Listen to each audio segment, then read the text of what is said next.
The year is 1945. The Allies and the Soviet Union would end up at war, initiating Operation Unthinkable. So what is next?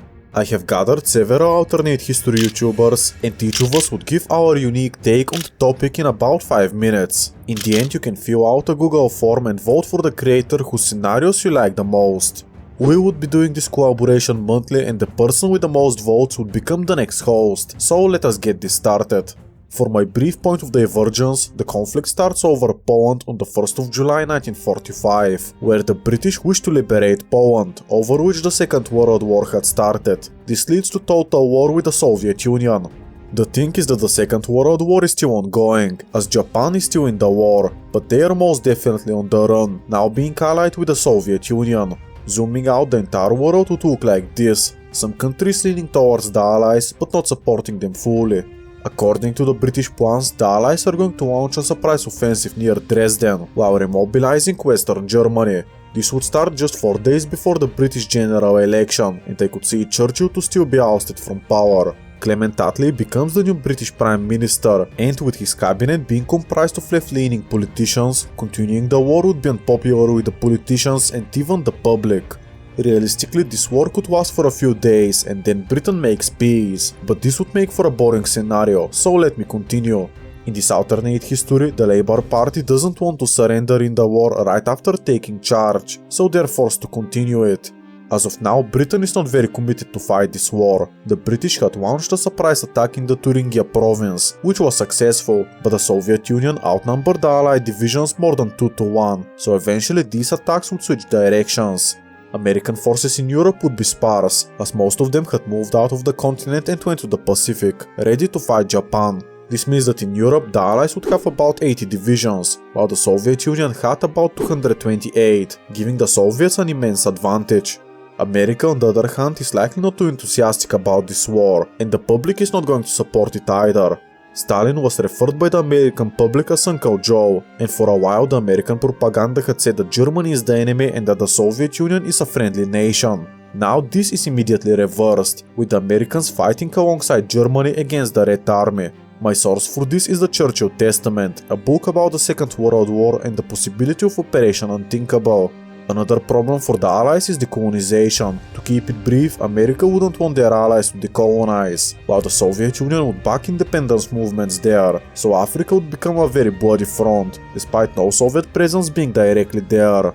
The Soviet Union is not in the best position to win either. Their puppet states in Eastern Europe are mostly disloyal and unstable, while the USSR relied on Western Lend-Lease. Now the Red Army would be using Western equipment that they cannot repair, and considering their division count, I think we can all agree that the Soviet Union undoubtedly has the advantage in the early war, while the Allies have the advantage in a prolonged conflict. With all of this context out of the way, let us see how this war would develop. Japan is most likely kicked out of China, with them holding on to the island chain and refusing to surrender. This means that Operation Downfall, the planned American invasion of Japan to make them surrender, is now a necessity. This is a big deal, as the planning for this operation concluded that America would need close to 1 million soldiers to land in Japan, and further 5 million soldiers to support their landings, which would be the largest amphibious invasion in human history, about 3 times larger than D-Day. These American soldiers cannot help out too much in Europe, but about 1 million would be redeployed there. By this point, the Soviet Union would have overrun most of West Germany and Austria, with the Greek Civil War happening slightly sooner, and with more Soviet support, the Communists would be in a much better position up north. American soldiers would arrive in Europe en masse, but they would likely slow down the invaders. Historically, President Eisenhower had planned for something similar in 1946, where he wanted to abandon Italy and focus on defending the Benelux, due to their proximity to Britain. As such, the Red Army would enter Italy, which could see the northern portion to declare independence and join the Soviet sphere. This is because in the 1946 Italian general election, the Socialists and Communists combined would have about 39% of the votes, and they are situated in this exact region. The south is still intact, but they would have lost the majority of their industry and slowly being pushed back. France is in the same position, as in their 1946 legislative election, the Communists were already the biggest party, and combining them with the Socialists, it would get them 35% of the votes, so a French civil war is likely as well. By this point the Allies are looking really bad, but America has nuclear weapons, right? Well, the Americans didn't want to drop nukes on the Soviet-conquered territories and subjects, out of fear that it would make them more committed to fight. America cannot really nuke the core of the Soviet Union due to the lack of proper technology. In Operation Dropshot, prepared in 1957, it was planned that 100 nukes would destroy 85% of the Soviet industry. But now the year is pushing into 1947, so the American nukes wouldn't play a decisive role here. Writing such a big scenario in a few minutes is very difficult, so I had to cut many corners. But let me tell you what the peace treaty looks like, as Britain would have had enough and drop out of the war. In Asia, Japan would be spared, with Korea and Manchuria going into the Soviet sphere, and Stalin would back Mao Zedong, who is likely to win the Chinese Civil War. In Europe, Germany would be fully united, the Benelux countries would become communist, but the Netherlands would have a bit more freedom, looking similar to Hungary and Gulag communism. Italy and France are taken over by their respective communist parties, while Britain is led by the Labour Party, but not in the Soviet sphere of influence. In Africa, France and Italy would decolonize, and most of their subjects would become communist, which would start a domino effect in the continent. In this ending, the Soviet Union had won the war, making most of Europe and Africa communist, with Asia following suit after Mao comes out on top. Now, this was just my perspective. Let us see what possible history had to say about this topic. I'm sure the others in this video are already gonna tell you enough about the military balance between the two superpowers during such a conflict. The Soviets have the early advantage in terms of troops on the ground, but the Americans have the industrial, aerial and naval advantage, and the crucial benefit of portable suns to throw around. In that context, if we indeed assume a war in which both sides are committed to total victory, even if the Soviets achieve some early war successes, eventually the West will likely win after a long and brutal slog, especially as it is often underpinned, rightfully, that the peoples of Eastern Europe were not too enthusiastic about Soviet liberation. So today I want to zoom in, away from the great powers, and explore an aspect often overlooked in these scenarios, which, while not guaranteed to, could very possibly be what makes the West lose such a war. I will focus specifically on war support, mainly amongst the Western European states. Now generally, in these types of scenarios, I see Western Europe just going along with Operation Unthinkable, seemingly either on board with the operation or lacking the agency to decide for themselves who they want to support. I think this view is false, at least partially. The West Germans would be happy enough to conduct such a war, while the Benelux and Scandinavia might be too weak to leave. But nations like Italy, France and Britain absolutely do have the autonomy to steer the conclusion of this war. Most important in this might be France, as I would expect that Charles de Gaulle just refuses to participate from the start. At best, allowing American supplies through, but leaving it at that. He was far more concerned with rebuilding and consolidating France than going after the communists in the East. You may also know that communism and socialism were very big in post-war France and Italy. In France, in October of 1945, the communists won 26% of the votes and the socialists 24%. In June 1946 in Italy, communists got 19% and socialists got 21%. Now today, even most socialists will agree with you that Stalin and the Soviet Union were bad. But this belief was far less widespread during this era, as the rise of the Iron Curtain, de-Stalinization and the Soviet invasion of Hungary and Czechoslovakia hadn't happened yet.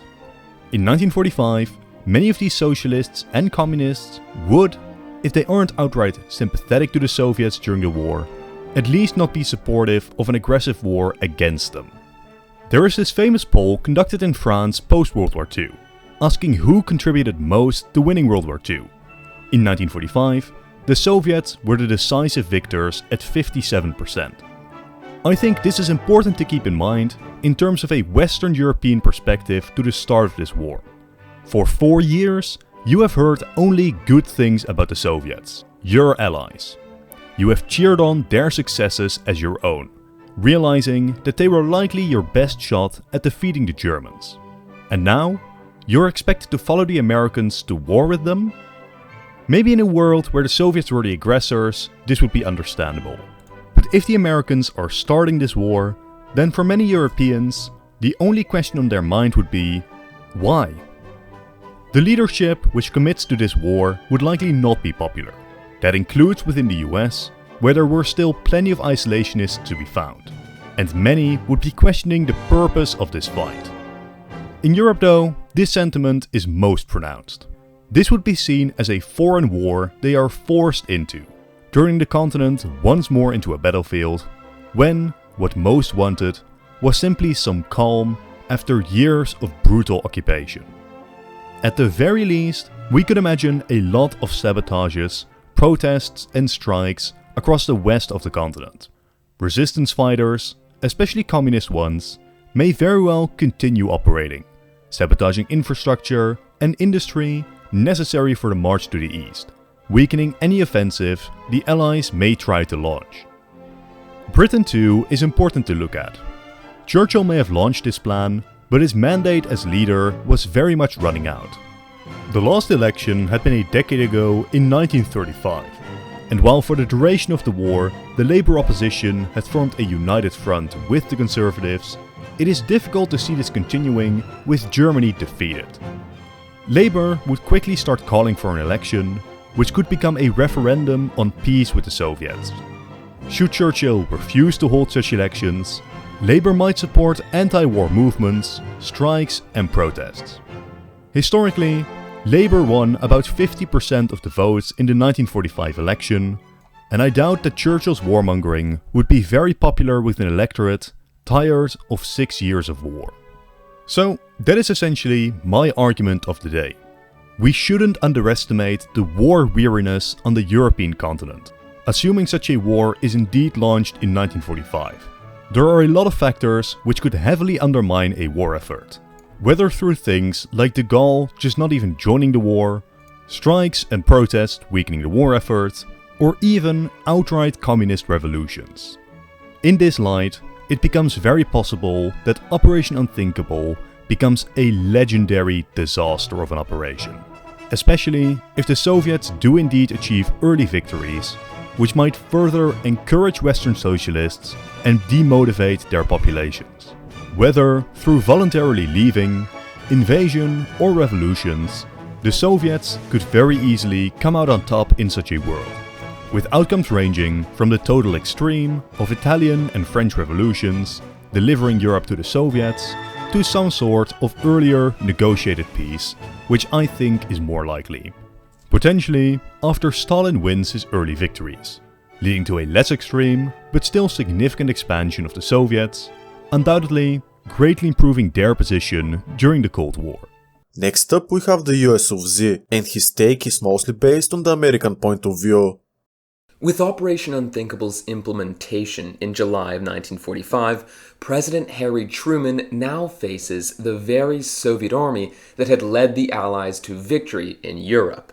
The Red Army controlled formerly German-occupied Eastern Europe, undermining Poland's promised sovereignty from the British and spreading communism.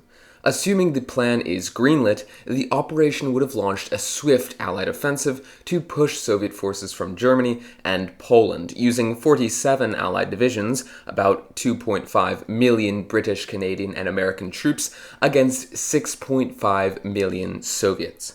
This 3-to-1 disadvantage was expected to be offset by Allied air superiority and naval blockades.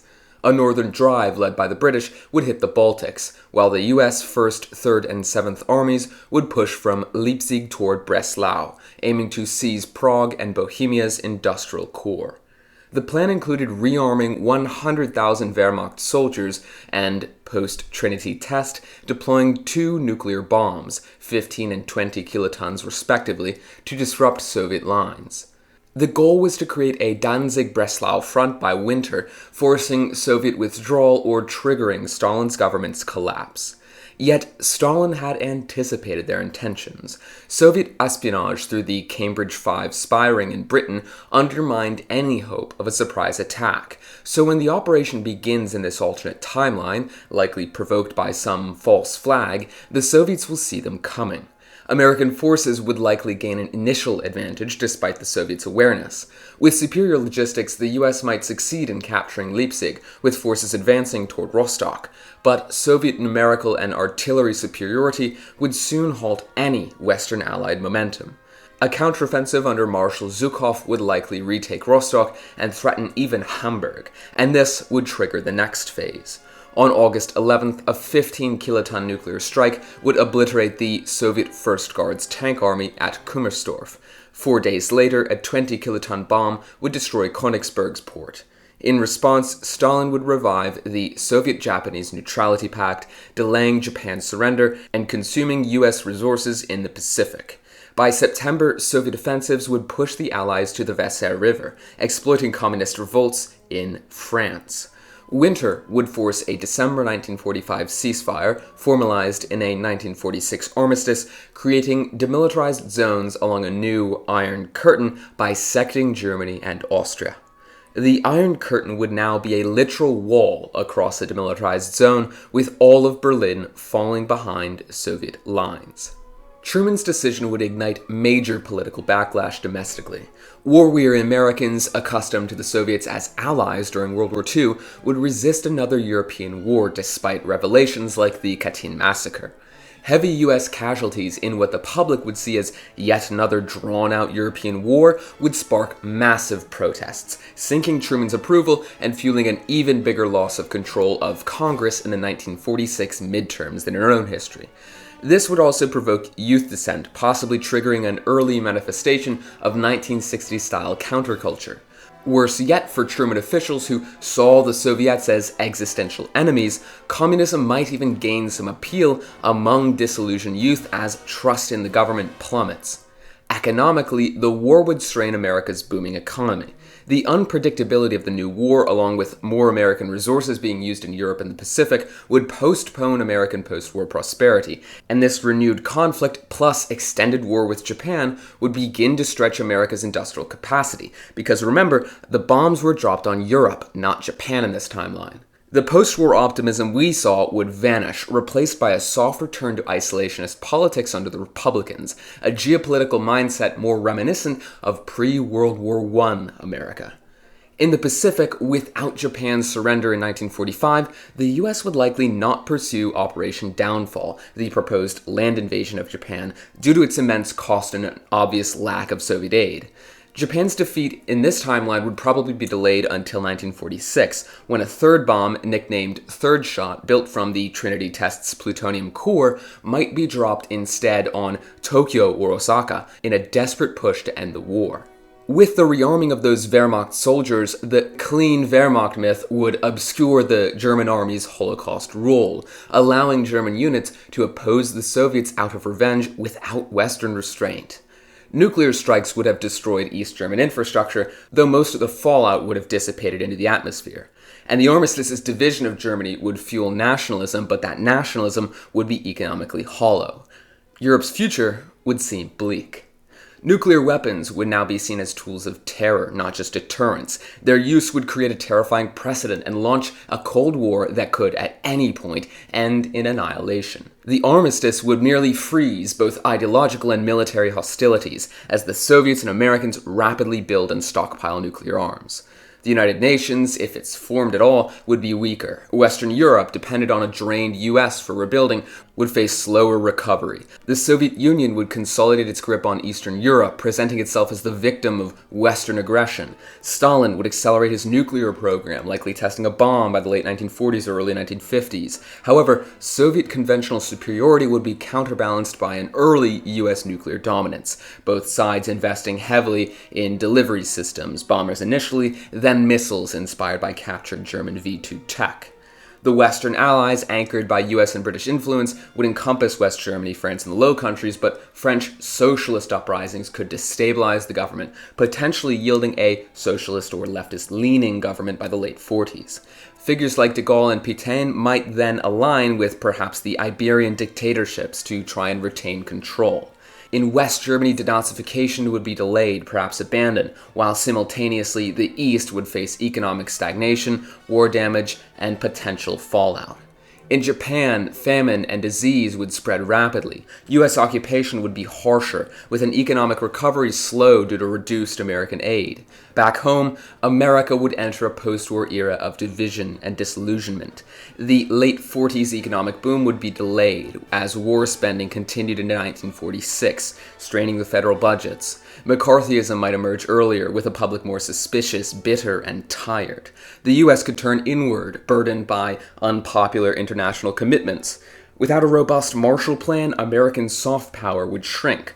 A less interventionist candidate, like Thomas Dewey, would likely defeat Truman's re-election bid, with the new administration focusing on domestic stability over intervention, setting the stage for a more multipolar world by the 1950s.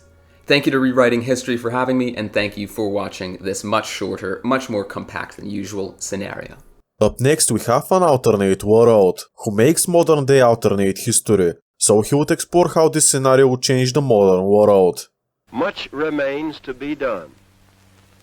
The victory won in the West must now be won in the East.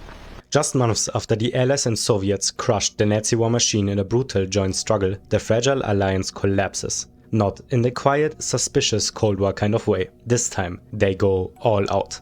The Allies attack Soviet-occupied Europe. They claim they want to liberate East Germany, Poland, and all the other nations now held under the Red Fist. In this timeline, Churchill and Truman believe that together they can free the world from every form of tyranny, no matter if fascist or communist. They've beaten Hitler, so they think they can get Stalin too. But this idealism, their belief that democracy can be spread at gunpoint, becomes the death of everything the Allies fought for. But could they even win? The Allies have one big advantage. The Americans just figured out how to weaponize uranium. By July 1st, 1945, the starting day of Operation Unthinkable, the United States hasn't nuked Japan yet. And while they are still at war with Japan, defeating the Soviet Union would be the bigger priority. So Truman would never have to decide which Japanese cities to nuke. Instead, he must decide between Moscow, Stalingrad, Leningrad, Kiev and Minsk. But whichever cities he picks, it won't bring down the Soviets, because unlike Japan, the Soviets aren't beaten into a corner. They have the largest army on the planet,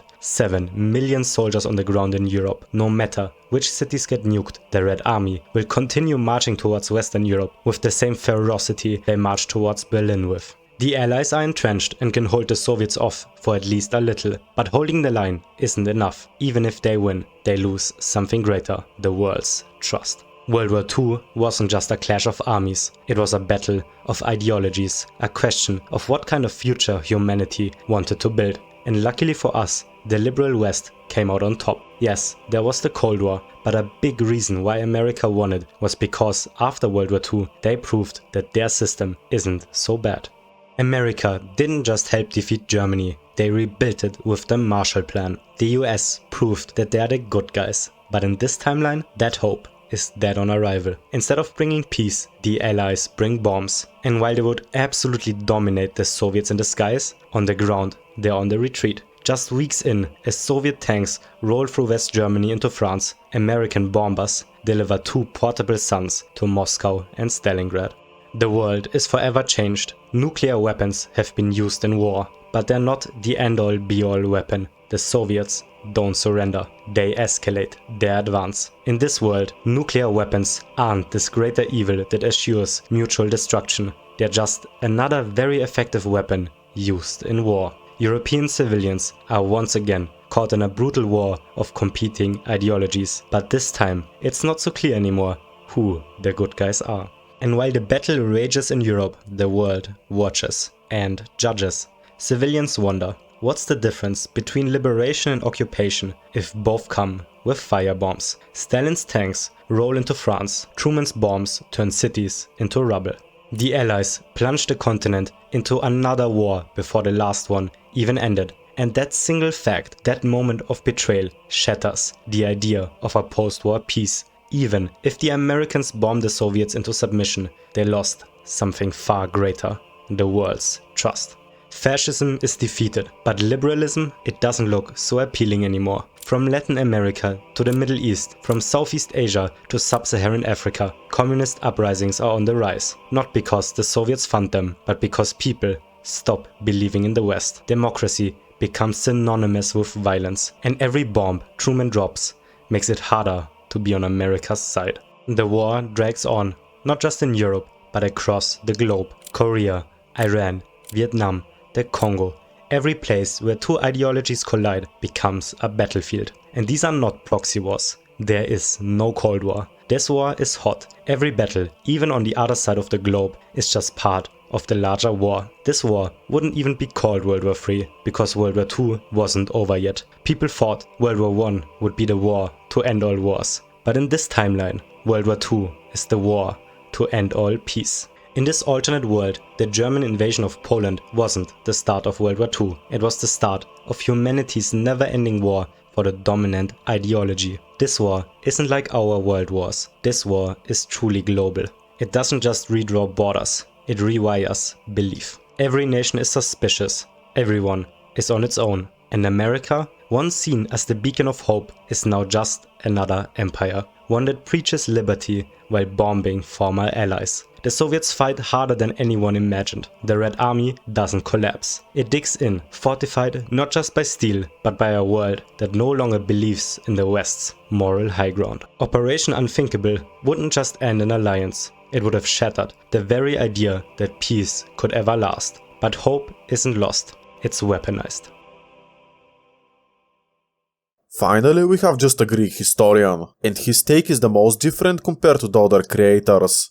Regardless of how the war starts, the result would be equally catastrophic. For my hypothetical, we'll assume that the Allied command improvises Operation Unthinkable earlier than in our timeline, somewhere around early 1945. This would give the British enough time to convince the Americans of the long-term success of said plan, and would allow for more extensive preparations to take place. Thus, once Germany is near collapse and the Soviets look set to capture Berlin, from the west, after a surprising American crossing of the Elbe River, Allied forces would arrive in Berlin first. Then, as the last pockets of Nazi resistance die out, the USSR would request the West to retreat from their positions as to finalize the borders agreed upon at Yalta. The Allies, however, would simply refuse, and, knowing the leadership of the Soviet Union at that time, that would lead them with no option but to declare war. In the short term, the Soviets very much hold the advantage. Immediately, the Allied command is faced with an overwhelming ratio of almost 3-to-1 in favor of the USSR in terms of active military personnel and infantry. Furthermore, the Soviets have the capacity to deploy a lot more troops to the front lines faster, as the bulk of their population is not located across the vast Atlantic. Because of this, I expect the Soviets to have exceptional successes at the start, managing to take over most of Germany, Austria, northern Italy, and with the help of Tito, even pushing into Greece. However, behind the scenes, the USSR would be struggling. Until this point, they were forced to fight a 4-year-long war with the Germans that devastated their own territory and industry, while the American industry, which was superior to begin with, hasn't been impacted one bit. After the Pacific Theater abruptly comes to a close with the nuking of Hiroshima and Nagasaki, the US can now turn their full attention towards Europe. Gradually, over the course of 1946, Soviet progress would begin to slow down and would have fully stopped by the end of the same year. It is also important to note that despite Soviet numerical advantage, over time they would run out of men to conscript, their aeroplanes dependent on the West for fuel and construction materials, while the Allies would more than likely be able to achieve naval dominance over the Baltic Sea with very little issues. Most importantly, however, the Americans possessed nuclear weaponry, something that the USSR only got their hands on in 1949 historically. What this implies is that the US, at least for now, has got a free hand to use the nuclear bombs without needing to worry about Soviet retribution. Of course, at this stage the bombs can only be delivered via aeroplanes and hadn't developed into the intercontinental missiles we are familiar with, but they can still prove to be extremely useful. Due to all of these factors, I believe the first major Soviet loss to come in early 1947, as the Allies would start making progress in Germany and Italy once again. To the south, support to Greece would also arrive, helping them push foreign forces out out of the majority of the country, whilst beginning a march into Bulgaria and Yugoslavia. A lot of people from Eastern Europe would view these developments with huge enthusiasm, possibly even beginning brutal guerrilla conflicts in especially Poland, Czechoslovakia and Hungary, whose inhabitants would be dissatisfied with communist rule. To oversimplify, I expect that by mid to late 1948 most of Eastern Europe to have been fully liberated, which would open the gates to a full-blown invasion of the Soviet Union directly, though I personally do not think that the Allies would need to go that far, as at this point they are within range to start using nuclear bombs on strategic and military targets, or even some cities such as Minsk or Smolensk, as to show the Soviets what they are really capable of doing. In this dire of a state, even Stalin would realize how hopeless the situation is, and even if he doesn't, he is more than likely removed from office anyway, and whoever takes control over the USSR immediately moves to sign unconditional surrender with the West. In the peace deals, the entirety of Europe is reorganized. Most borders return to how they were before World War II, with Ukraine, Belarus and the Caucasus states also gaining independence. On a quick side note, Azerbaijan would possibly pass to Persia instead, giving the British access to the back oil fields due to their partnership with the country. Most crucially, however, depending on how sparingly the